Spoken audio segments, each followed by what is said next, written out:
আমরা ফাইনালি মনোবঙ্কুল চলে এসেছি। बड़ा भांते जी है। अच्छा, वो भांते का नाम। Hi everyone, welcome to my another new blog. আশা করি তোমরা সবাই খুব ভালো আছো। সো তোমরা যদি আমার প্রিভিয়াস ভিডিওটা দেখে থাকো তাহলে তোমরা বুঝতেই পেরেছো যে এটা হচ্ছে সাউথ ত্রিপুরার সিরিজের সেকেন্ড ভিডিও। আর তোমরা থাম্বনেল দেখে বুঝিয়ে গেছো যে আমি কোথায় যাচ্ছি। সো আমি যাচ্ছি মনোবঙ্কুল, যে জায়গাটা এখন সোশ্যাল মিডিয়াতে খুবই ট্রেন্ডিংয়ে আছে। এখানকার প্রাকৃতিক সৌন্দর্য, খুবই সুন্দর একটা বুদ্ধিস্ট পেগোডা, যেটা আমাদের ট্যুরিস্টকে খুবই অ্যাট্রাকটিভ করে তুলেছে। সো আজকে মনোবঙ্কুল যাওয়ার রাস্তাটার ডিটেলসে আমি তোমাদের সাথে শেয়ার করব। সো আশা করি তোমাদের আজকে ব্লগটা দেখতে খুব ভালো লাগবে। আর যারা আমার চ্যানেলে নতুন আছো তারা please like, share, comment and subscribe করে দিও। এই রাস্তাটা হলো NH8 অর্থাৎ সাবরুম যাওয়ার রাস্তা। আর এই জায়গাটা হলো হরিণা বাজার। হরিণা বাজার থেকে বাঁদিকে একটা রাস্তা ঢোকে। এই রাস্তাটাই হলো গিয়ে মনোবঙ্কুল যাওয়ার মেইন রাস্তা। আগরতলা থেকে মনোবঙ্কুলের দূরত্ব 130 কিলোমিটারের মতো। আর যেহেতু আমরা উদয়পুর থেকে গিয়েছিলাম তাই অলমোস্ট 60 to 70 কিলোমিটার হবে। তো এই দেখো মনোবঙ্কুল যাওয়ার পথে কি সুন্দর প্রাকৃতিক দৃশ্য, চারিদিকে শুধু সবুজ। সো এবার তোমাদেরকে বলি, মনোবঙ্কুল হচ্ছে সাবরুম সাবডিভিশনের অন্তর্গত একটি গ্রাম, যেটা সাউথ ত্রিপুরার আন্ডারে পড়ে। আর রূপাইছড়ি ব্লগের আন্ডারেও এটা পড়ে। মনোবঙ্কুল যাওয়ার রাস্তাগুলো কিন্তু খুবই সুন্দর। আমি তোমাদের আমার ভিডিওতে বেশিরভাগই রাস্তাগুলোকে দেখাই, কারণ আমি অ্যাজ আ পার্সন রাস্তা এনজয় করতে খুবই ভালোবাসি। তাই আমার ভিডিওর থ্রু তোমরা একটু রাস্তা এনজয় করে নাও।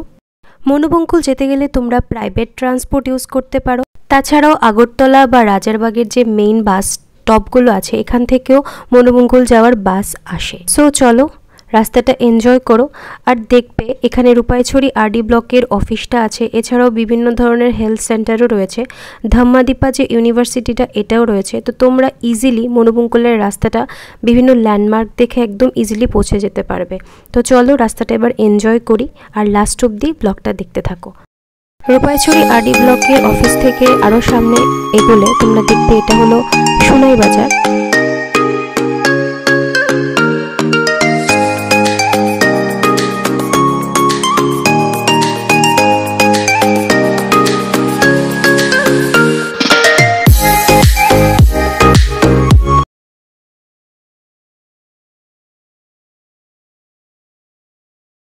সোনাই বাজার থেকে আরও স্ট্রেট এগোলে তোমরা আরও দুইটা রাস্তা দেখতে পারবে। এর মধ্যে যেটা স্ট্রেট যায় এটা দিয়ে মনোবঙ্কুল যায়। চলো রাস্তাটা এনজয় করতে থাকো।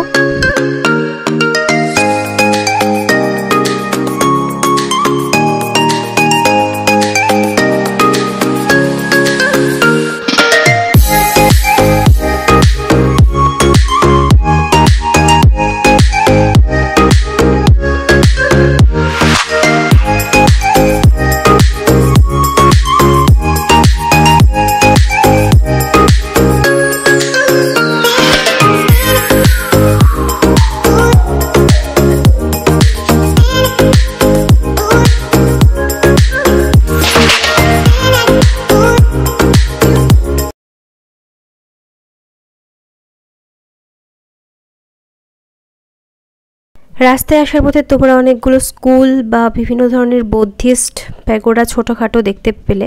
আর এই যে সামনে দেখতে পাচ্ছ এটাই ধাম্মাদিপা ইউনিভার্সিটি। তো ইজিলি এই ল্যান্ডমার্কগুলো ফলো করে তোমরা রাস্তাটা একদম ইজিলি তোমরা আসতে পারবে। তো চলো মনোবঙ্কুল গিয়ে তোমাদের সাথে বাকি ব্লগটা শেয়ার করছি। আর ভালো লেগে থাকলে প্লিজ লাইক করে দিও আমার ভিডিওটাকে, আর অনেক অনেক শেয়ার করো। আর দেখো বিভিন্ন মানুষের ঘরবাড়ি সাইডে আছে। আর যখনই তোমরা এই পাম ট্রিগুলো দেখতে পাবে তোমরা অলরেডি বুঝে যাবে যে তোমরা তোমাদের ডেস্টিনেশনে এসে গেছো।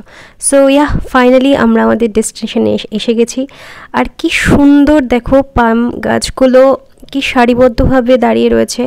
তাই বলি এর জন্যই সোশ্যাল মিডিয়াতে এত ভাইরাল হয়েছে জায়গাটা, আর এত মেনটেন করে গভর্নমেন্ট থেকে এটা রেখেছে। সত্যি যদি এখানে না গেলে এই জায়গাটার উপভোগ করা যাবে না।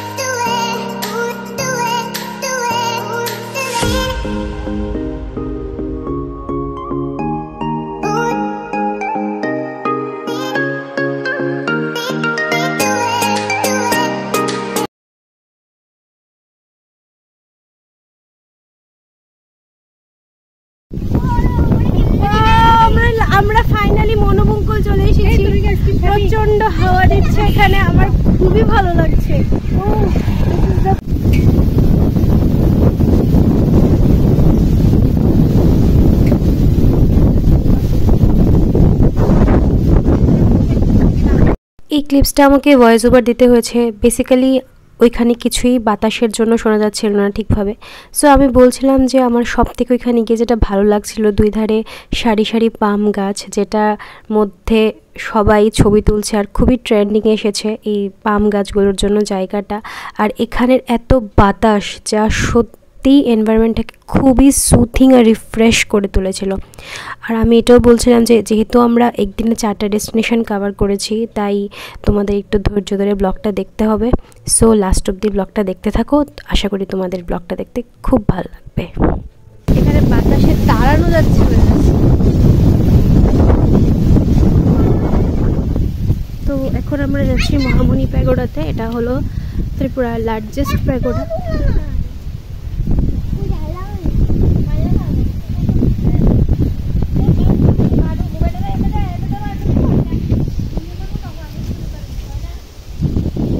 সো প্রথমে ঢুকি, এখানে একজনের স্ট্যাচু আছে, এর ব্যাপারে তোমরা সব লাস্টে জানতে পারবে। সো লাস্ট অব দি ভিডিওটা দেখো। সো মনোবঙ্কুলের এই যে মহামণি প্যাগোডা, এটা মায়ানমারের আর্কিটেকচারে বানানো হয়েছে। আর এখানে নাকি দালাই লামাও ভিজিট করেছেন। তো ওভারঅল কিন্তু জায়গাটা খুবই সুন্দর ছিল। আর এখানে যে বৌদ্ধের মূর্তিগুলো ছিল, এটার সম্বন্ধে সবই তোমরা পরে জানতে পারবে। আমি এখানে একজন ভান্তের সাথে কথা বলেছি। সো লাস্ট অবধি ভিডিওটা দেখতে থাকো, ভিডিওটা কিন্তু অনেকটাই এক্সাইটিং হতে চলেছে।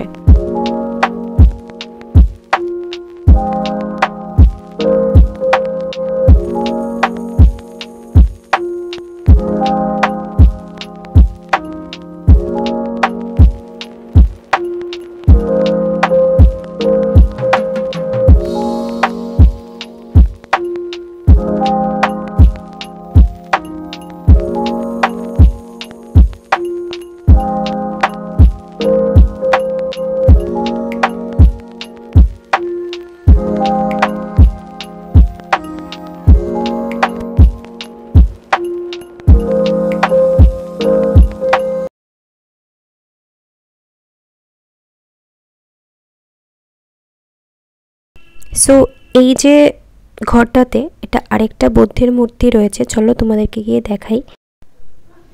এই যে মূর্তিটা, এটা গোল্ডের তৈরি ছিল। তো চলো এবার এই প্যাগোডার সম্বন্ধে কিছু ইনফরমেশন জেনে নিই। বলিए आपका नाम क्या है? मेरा नाम पूर्णश्री भाटे। अच्छा, मैं यहाँ पर रहने वाला हूँ। एक्चुअली ये चित्तारंजन में ये टेम्पल है। हाँ, तो बहुत सारे लोग आता है, देखता है, घूमता है। एक्चुअली त्रिपुरा में बहुत फेमस हो रहा है अभी। हाँ वही। तो रोज तो लोग आती है, देखती है, बहुत अच्छा लगा बोला। हाँ, बहुत पीसफुल जगह भी है। और ये त्रिपुरा का लार्जेस्ट बौद्ध मॉनेस्ट्री है शायद ना? हाँ जी। हाँ, अच्छा आप मुझे बता सकते हैं कि जो वो वहाँ पर जो स्टैचू है ना, वो उसका मतलब किसका है? वो दलाई लामा का है क्या? नहीं जी, ये हम लोग का बड़ा भांते जी है। अच्छा, वो भांते का नाम विशुद्ध महादेव। अच्छा भांते अच्छा, जी त्रिपुरा में सबसे बड़ा भांते जी है। 12। पहले भांते जी ये बुद्ध विहार में वो प्रेसिडेंट था। हाँ हाँ, तो 2016 में वो देहात हो चुका है। उसके बाद हम यहाँ पे आया हूँ। तो अभी वही। और ये जो है ना, वो मतलब यहाँ पर तो 1 2 3 4 वो क्या कहते हैं, चूड़ा बोलते हैं हम बंगाली में। और सबसे ज़्यादा मतलब बड़ा वो 5वां चूड़ा कहते हैं। तो उसके ऊपर एक मतलब क्राउन जैसा है, आप बता सकते हैं उसका सिग्निफिकेंस क्या है? मतलब बौद्धिज्म में उसका सिग्निफिकेंस क्या है? हम लोगों ने अभी वो शाक्यमुनि पैगोडा है ना, वो कलशी में, वहाँ पर हमने मतलब जाकर हमने देखा, उसके ऊपर वो 4 सिंह थे, लायन का स्टेचू था, पर उसके ऊपर भी ऐसा कुछ क्राउन टाइप बना हुआ है। तो आप बता सकते हैं कि उसका सिग्निफिकेंस क्या है बुद्धिज्म में? उसका मतलब है जो ऊपर में हम लोग का चौड़ाई बोलता है। हाँ हाँ, चूड़ा। हाँ हाँ, जो सबसे ऊपर में जो वही दिया है ना, उसको बोलता है हम लोग का ठीक बोलता है। अच्छा अच्छा, उसका कोई मतलब पर्टिकुलर मीनिंग नहीं है ना? मतलब कि मीनिंग उसको मतलब जो गुनाह किया है ना, हाँ, उसका पास बहुत शांति मिलता है। अच्छा। तो लेकिन ये सारी चीज़ यहाँ त्रिपुरा में नहीं मिला, तो मिला है म्यांमार से लेके आया हूँ। अच्छा अच्छा। तो उसको बोला हम लोग का लैंग्वेज से थी बोलता है। क्या तो बोलते हैं? थी थ्री थी थी छाती बोलता है। अच्छा अच्छा थी। अच्छा हाँ, छाती। अच्छा अच्छा। और ये जो यहाँ पर सबसे बड़ा मतलब बुद्धा स्टेचू है वो क्या गोल्ड से बना हुआ है ना? हाँ जी, गोल्ड से बना हुआ है। ये तो बहुत पुराना का बुद्ध है। अच्छा। तो बहुत ही पीसफुल है, मतलब मुझे तो बुद्धिज़्म बहुत इंटरेस्ट है बुद्धिज़्म में, इसलिए मैं आपको पूछ रही हूँ कि इसका कोई सिग्निफिकेंस हो तो आप मुझे बताइए। एक्चुअली ये बुद्ध हुआ स्थापित हुआ तो बहुत पहले 1947 में हुआ। अच्छा, मतलब इंडिपेंडेंस के समय। हाँ, बहुत 1947 में हुआ। अच्छा अच्छा। पहले तो हम लोग का जो इंडिया और त्रिपुरा मतलब बांग्लादेश लेकिन एक था, तो उस टाइम पे हुआ था। अच्छा। बहुत साल हो गया ये अच्छा तो अच्छा। ये बहुत ही पीसफुल मूर्ति है। हाँ, और कुछ कहेंगे आप? और कुछ कहेंगे, सब लोग आते हैं बोलते हैं अच्छा लगा। हाँ। तो यहाँ पे आके बहुत शांति मिला। हाँ। तो बहुत फ्रेशफुल जगह भी है बोला। तो अच्छा ठीक है, आप तो आ जाइए, देखो। हाँ। इतना सुंदर जगह कहीं भी नहीं मिलेगा। हाँ, बहुत ही पीसफुल है भाई। Thank you so much, thank you. आप इतनी सारी इन्फॉर्मेशन शेयर करने के लिए।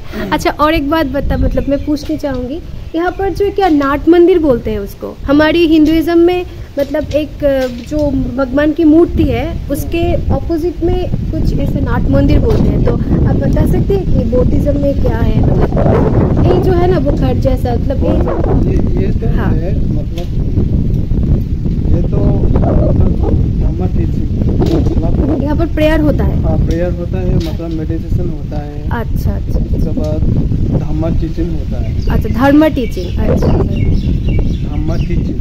अच्छा अच्छा अच्छा। चांटिंग वगैरह होता है। अच्छा, ठीक है। थैंक यू सो मच आपको। Thank you. आपके साथ बात करके हमें बहुत अच्छी लगी। थैंक यू सो मच, आपने बहुत सारा इन्फॉर्मेशन दिया है। Thank you. সো তোমরা শুনতেই পেলে ওনার থেকে সব ইনফরমেশান, যতটুকু আমার জানার ছিল উনি সবটাই ডিটেলসে বললেন।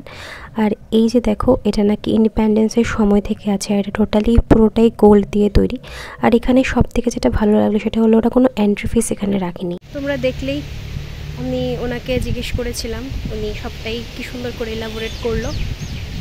আর সামনে একটা কি আমি জানি না, চলো তোমাদেরকে দেখাই। কেউ যদি জেনে থাকো তাহলে আমাকে কমেন্টে লিখে জানাতে পারো। সো এগুলো কি, এগুলোর ব্যাপারে তো আমি জানি না, তোমরা যদি কেউ জেনে থাকো তাহলে আমাকে কমেন্টে লিখে জানাতে পারো। বিশ্রামাগার রয়েছে মেবি, আর এখানে একটা কি বলো বটগাছই তো, এটা কি দারুণ হাওয়া দিচ্ছে।